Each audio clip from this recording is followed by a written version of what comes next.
दोस्तों, तुमसे तुम तक का ये नया ट्रैक इमोशंस और मजबूरी की उस सीमा को छू लेगा जहां हर रिश्ता अपनी सच्चाई पर खड़ा नजर आएगा, क्योंकि इस बार कहानी अनु के उस फैसले को दिखाएगी जो उसने अपनी खुशी से नहीं बल्कि अपनों के दबाव के नीचे लिया होता है। जब झेंडे अनु के लिए एक छोटा सा गिफ्ट बॉक्स लेकर आता है तो अनु का मन बिना वजह भारी हो जाता है, जैसे उसका दिल पहले ही किसी बड़े दर्द का अंदाजा लगा चुका हो। जैसे ही वो बॉक्स खोलती है और उसमें से जैस्मिन के फूल सामने आते हैं, अनु की आंखों के सामने आर्यवर्धन के साथ बिताए हर पल यादों की तरह जिंदा हो उठते हैं, क्योंकि ये फूल उनके प्यार और भरोसे की सबसे गहरी निशानी होते हैं।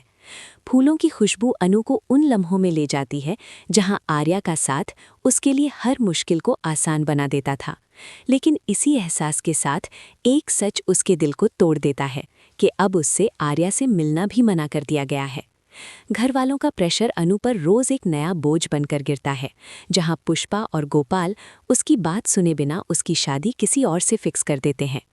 अनु रो रो कर कहती है कि वो आर्या के बिना जिंदा नहीं रह सकती, लेकिन माँ बाप के लिए इज्जत और समाज उनकी बेटी के प्यार से ज्यादा अहमियत रखते हैं। इस तन्हाई, बेचैनी और मजबूरी के बीच अनु पूरी तरह से टूट जाती है और उसके दिमाग में सिर्फ एक ही खौफनाक ख्याल रह जाता है कि जब जीने की वजह ही छीन ली गई है तो फिर जिंदगी का क्या मतलब।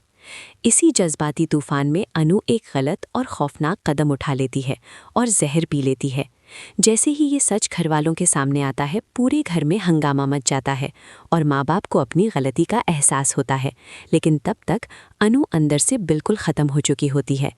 अनु बच जाती है, लेकिन उसकी आंखों की रोशनी कहीं खो जाती है, क्योंकि उसका दिल आज भी सिर्फ आर्यावर्धन के लिए ही धड़कता है।